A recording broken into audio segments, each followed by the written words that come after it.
Вот так они сидели за столом около буфета и ели. А это такая скромная люстра в то время. А там же, наверное, не было электричества.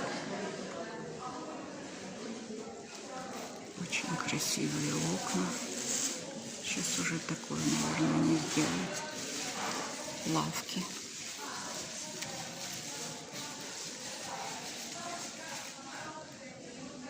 Как хорошо все в дереве. Как хорошо все дышится. Шкафчики. Стеночки, которые не надо ремонтировать. Дверь.